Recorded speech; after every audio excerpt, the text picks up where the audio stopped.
Varahi sales grand festive celebrations ప్రతి 10,000 రూపాయల కొనుగోలుపై ఒక బంగారు నాణెం ఉచితం. ఈ ఆఫర్ జనవరి 15 వరకు మాత్రమే.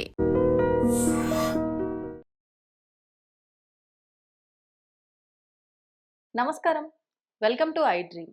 ధర్మ మార్గం విత్ విజిత కార్యక్రమానికి స్వాగతం.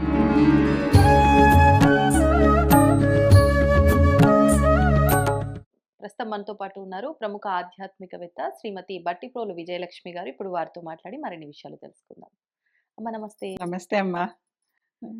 అమ్మ, సాధారణంగా మనం చేస్తున్న కొన్ని పనులను బట్టి మంచి చేస్తే అది ధర్మంగా ఉంటే పుణ్యం, లేదు ఏదైనా అధర్మంగా మనం ప్రవర్తిస్తే అది ఎదుటివారి విషయంలో అయినా సరే, చేసే పనుల్లో అయినా సరే అది పాపంగా మారుతుంది అని అంటూ ఉంటాం. ఇది మళ్ళీ మరుసటి జన్మకి క్యారీ అవుతుంది అనుకుంటూ ఉంటాం. ఈ పాపం పుణ్యం మనం చేసింది మనకే క్యారీ అవుతుందా, మనమే అనుభవిస్తామా, తోటి వారికి కూడా అంటే మన పనుల వల్ల మన చేష్టల వల్ల మనకొచ్చిన ఈ పాప పుణ్య కర్మని పక్కన వాళ్ళకు కూడా ట్రాన్స్ఫర్ చేసే అవకాశం ఉంటుందా? అంటే మనం కావాలని చేయటం కాదు, ఏదో రూపంలో అంటే మనం ఏదైనా దానం చేయటం వల్ల మన పాపం తొలగిపోయి మనకు పుణ్యం వస్తుంది అంటే వాళ్ళకేమైనా మన పాపాన్ని ట్రాన్స్ఫర్ చేస్తున్నామా? నేను ఉదాహరణకు మాత్రమే చెప్పా. అసలు వీటిల్లో చాలా స్పష్టమైన కథలు మన పురాణాల్లో కథల రూపంలో ఇలాంటి వాటన్నిటికీ మనకి నీతులు చెప్పారు. వాల్మీకి దారి కొట్టి దొంగతనాలు చేసేవాడు. చేస్తూ ఉంటే ఒకసారి ఋషులు ఇతన్ని పిలిచి, ఇలా దారి కొట్టి దొంగతనాలు చేస్తున్నావు కదా, మమ్మల్ని బాధిస్తున్నావు, మరి ఇదంతా ఈ పాపం అని నీకు తెలుసు కదా అంటే, తెలుసు, కుటుంబ పోషణార్థం చేస్తున్నాను, మరి ఆ కుటుంబం నీ పాపం తీసుకుంటుందా, వెళ్ళి అడిగిరండి, మేము ఇక్కడే ఉంటాం అన్నారు. ఋషుల మీద నమ్మకం కొద్దీ ఇంటికి వెళ్ళి కుటుంబం చేస్తూ నా పాపం మీరు తీసుకుంటారా అని అడిగాడు. భర్తగా నీ బాధ్యత, కొడుకుగా నీ బాధ్యత, తండ్రిగా నీ బాధ్యత, మా కుటుంబాన్ని నువ్వు పోషించాలి. అంటే పిల్లలు ఉన్నారు, భార్య ఉంది, తల్లిదండ్రులు ఉన్నారు, పోషించాలి. పోషించాల్సి వచ్చినప్పుడు నీదే బాధ్యత, మాకు పోషింపబడటం మా ఇది నీ బాధ్యత కనుక మేము పోషిస్తున్నాం, చేస్తున్నాం, నీ పాపంలో భాగం తీసుకోవాల్సిన అవసరం మాకు లేదన్నారు. అప్పుడు ఒకసారి వాల్మీకి కన్విప్ అయిపోయింది, అరే ఏంటి నేను ఇన్నాళ్ళు చేసిన పాపం అంతా నా ఒక్కడిదే, భోగం మాత్రం అందరిది. అంటే ఈయన పాప అధర్మంగా సంపాదించిన సొమ్ము వల్ల అధర్మంగా సంపాదించిన ఈయనకే వస్తుంది, పాపం ఈయనొక్కడికే వస్తుంది, చేసిన వాడు ఒక్కడికే వస్తుంది, దాంట్లో భాగం ఎవరికి ఉండదు. దాంట్లో బాటాదారు లేడు కదా, దారి పుట్టిన వాళ్ళలో ఇతనితో పాటు ఇంకో భాగస్వామి లేడు. ఆ కొట్టి సంపాదించిన ధనాన్ని వాడుకోవటానికి మాత్రం భాగస్వాములు ఉన్నారు, దాంట్లో భాగస్వామికి పాపం వెళ్ళదు. కనుక మాకు బాధ్యత లేదన్నారు. అప్పుడు ఇతను ఒక్కసారి విరక్తి చెంది వీళ్ళ దగ్గరకు వచ్చి, నాకు ఇప్పుడు అర్థమైంది, తప్పు నేను చేశాను, పాపం నాదే, భోగం మాత్రం అందరిది, వాడుకోవటం అందరు వాడుకున్నారు, కనుక నాకు దీని నుంచి విముక్తి ప్రసాదించండి అంటే, వాళ్ళు రామనామం చెప్పి, తారక మంత్రం కదా రామనామం చెప్పి చదువుకో, అనుకో అన్నారు. చేతకాల, సరే మరా అనుకో అన్నారు. అంటే కూర్చుని మరా మరా మరా మరా మరా అనుకుంటే అది రామరామ అయిపోయింది. అది అంటే తెలియని వాడికి కూడా రామనామం తారకం అయిపోయి చుట్టూ ఒక వల్మీకం అంటే పుట్ట లేచింది. అతని ముందర పేరు రత్నాకరుడు. రత్నాకరుడు కాస్త వాల్మీకంలోంచి మళ్ళీ బయటికి ఫ్రెష్గా కొత్త తేజస్సుతో, కొత్త జ్ఞానంతో బయటకు వచ్చాడు కనుక వాల్మీకి అయ్యాడు. అంటే ఆయన నామం చేసుకుంటూ అలా ఉంటే ఆయన చుట్టూ పావులు పుట్టలు పెట్టేసినాయి, కదలకుండా ఒక చోట ఏదన్నా నిలగడగా కాసేపు నిలగడగా కూర్చుంటే మన చుట్టూ సాలెగూడు గూడు చుట్టదమ్మా, కదలని మూలల్లో కదా సాలెగూడు పెడుతుంది, కదిలే చోట పెట్టదు. అలా కదలకుండా కూర్చునేసరికి ఆయన చుట్టూ పుట్టలు వచ్చేసాయి. అలా అయిపోయాడు ఆయన. కనుక ఇప్పుడు పాపం అనేది బదిలీ చేయబడదు, ఎవరికి ఇవ్వబడదు. పుణ్యం మాత్రం, పుణ్యం చేశాక నా పుణ్య ఫలితం అంతా నా కుటుంబానికి, నా పిల్లలకి, లేకపోతే మరొకరికి, ఫలానా వారు ఏదో వ్యాధిగ్రస్తులై ఉన్నారు వారి కోసం ఈ జపం చేశాను వారికి అని చేస్తారు. ఇప్పుడు గుళ్ళల్లో పూజారులంతా చేసి ఇదంతా మీకోసం అన్నట్టుగా చెప్పి చేస్తున్నారు కదా, అది వీళ్ళకే వస్తుంది, పూజారికే వస్తుంది కొంత పుణ్యం, చేయించుకున్న వారికి, ఎందుకంటే ఆ సంకల్పంతో చేశారు కనుక వీడికే వస్తుంది. కనుక మనం ఏదన్నా పుణ్యం చేసి కాస్త నీరు చేతిలో తీసుకుని, పుణ్యం కాదు ఈ కార్తీక మాసం అంతా దీపాలు పెట్టామమ్మా, ఈ దీపాలు పెట్టిన దానం పుణ్యం అంతా ఫలానా వారికి సంక్రమించాలి అని ఆ నీళ్లు కాస్త అలా ఏ మొక్కలోనో వదిలేస్తే, ప్లేట్లోనో మొక్కలోనో వదిలేస్తే అది వారికి చేరిపోతుంది. అంటే పుణ్యాన్ని ట్రాన్స్ఫర్ చేయడానికి అవతల వారి అనుమతి అక్కర్లా, ఇచ్చేవాడు అనుమతి ఉంటే చాలు, సమ్మతి ఉంటే చాలు. అదే పాపాన్ని ట్రాన్స్ఫర్ చేయాలంటే అవతల వాడికి కూడా పర్మిషన్ కావాలి, వాళ్ళు ఒప్పుకోవాలి. ఎవరు ఒప్పుకుంటారు అట్లా? ఒకసారి ఒక రాజుగారు రాజ్యాంతే నరకం ధ్రువం అని ఎక్కడో విన్నాడు పురాణాల్లో. వెంటనే భయం వేసింది, ఎందుకంటే రాజరికంలో ఎన్నో తప్పులొప్పులు చేయాల్సి వస్తూ ఉంటుంది కనుక ఆ తప్పులకి తప్పనిసరిగా నరకం అనుభవించాలి. నరకం అనుభవించాలంటే ఇది పోవాలంటే ఏం చెయ్యాలి అని వచ్చి అడిగాడు.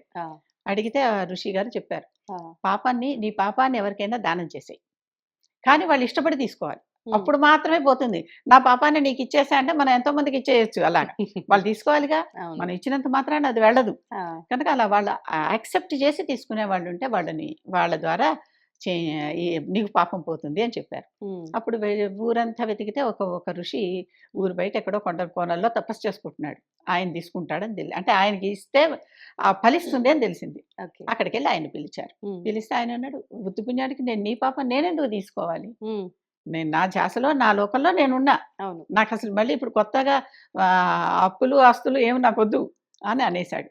అంటే అప్పుడు ఆ మధ్యలో ఉన్నటువంటి ఋషి చెప్పాడనమాట, తీసుకో, ఈయన రాజు, ఉమ్, రాజు సరిగ్గా రాజ్యం చేస్తుండబట్టే నీలాంటి ఋషులు అలా అక్కడ తపస్సులు చేసుకోగలుగుతున్నారు. అవును. కనుక తీసుకొని మళ్ళీ నువ్వు జపం చేసి పోగొట్టుకోగల శక్తి నీకుంది.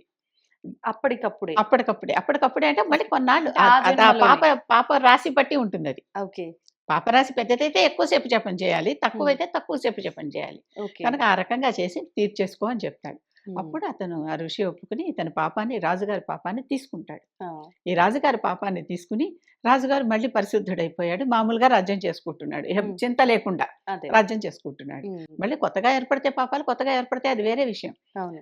నిత్యవారీ చేసుకునే సంధ్యావందనంలో కానీ, పొద్దున చేసుకున్న పాపం పొద్దునే పోవాలి, మధ్యాహ్నం చేసుకున్న పాపం మధ్యాహ్నం పోవాలి, సాయంత్రం చేసుకున్న పాపం సాయంత్రం పోవాలి, రాత్రి చేసుకున్న పాపం రాత్రి పోవాలి అన్నట్లుగా మంత్రాలు ఉంటాయి. వాటిలో ఆ మంత్రాలతో పాపాన్ని ఎప్పటికప్పుడు దేవుడికి అంటే చెప్తే సగం పోతుందంటారు చూడు, అవును. అలా చెప్పేసుకుంటున్నాం.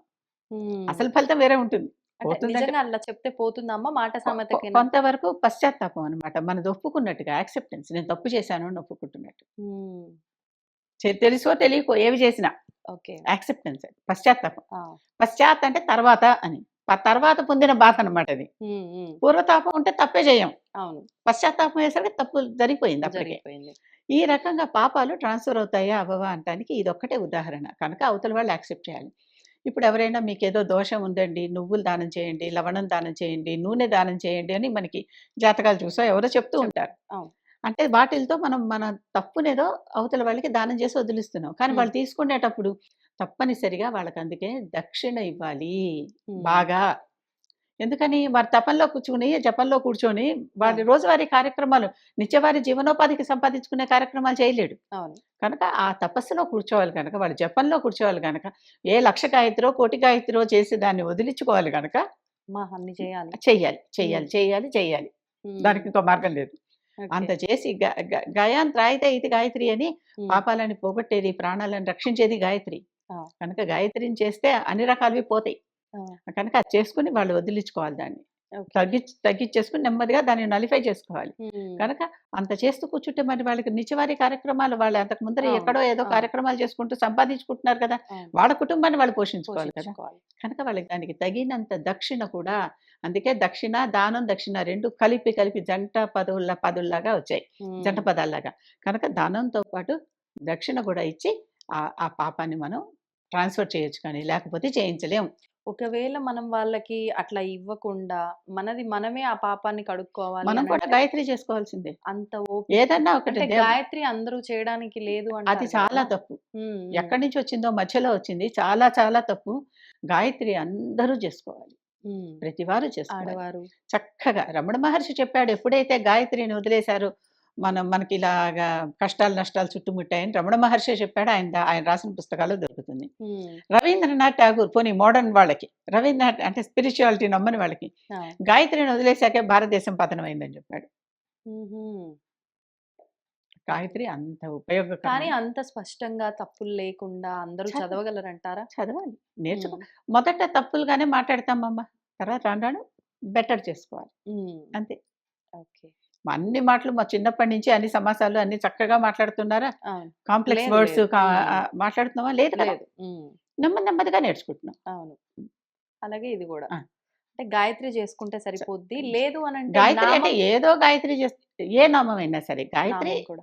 బాగా అందరికీ తెలిసింది కనుక గాయత్రి అంటున్నాను. ఉమ్, ఏ గాయత్రి, ఏ నామమైనా సరే, ఉమ్, మీరు రాముడిష్టం, రామ రామ రామ రామ అనుకోండి, మరి వాల్మీకి పోయిందిగా, అవును. అందుకే ఆ ఎగ్జాంపుల్ చెప్పా. అవును. రామరామ ఇప్పుడు అనుకుంటే అంటే అప్పటిదాకా వాల్మీకి చేసిందంతా పోయి మళ్ళీ ఎంత మ, గొప్ప ఋషిలాగా బయటకు వచ్చాడు. అవును. అమ్మ ఇప్పుడు మరి అంటే నామం చేస్తే పోతుంది, లేదంటే గాయత్రి చేస్తే పోతుంది, జపం చేసుకుంటే పోతుంది. ఉమ్. పోతుంది అని తెలుసు కాబట్టి నేను చేయాల్సిన పాపం అంతా చేస్తాను నా స్వార్థం కోసం. తర్వాత నేను జపం చేసుకుంటాను ఒక అంటే చిన్న పిల్లాడు ఒక మాట అన్నట్ట. ఉమ్, ఒక రోజు ఏదో నాకు ఆ ఇష్టమని ఏవేవో రకరకాల ఫుడ్ అంతా తెచ్చుకుని తిన్నారు. ఉమ్, తిన్నాక బాగా కడుపు నొప్పి పెట్టింది, దొర్లి దొర్లి ఏడిచాడు. ఉమ్, మర్నాడు వాళ్ళ నాన్న పాపం నొప్పి చూసి ఏదో మందు తెచ్చి వేశాడు, ఆ మందు వేసుకున్నాడు. మూడో రోజు ఈ పిల్లాడు లేచాక మళ్ళీ ఆ ఫాస్ట్ ఫుడ్ అంతా ఎలాంగ్ విత్ దిస్ టాబ్లెట్ అని చెప్పాట.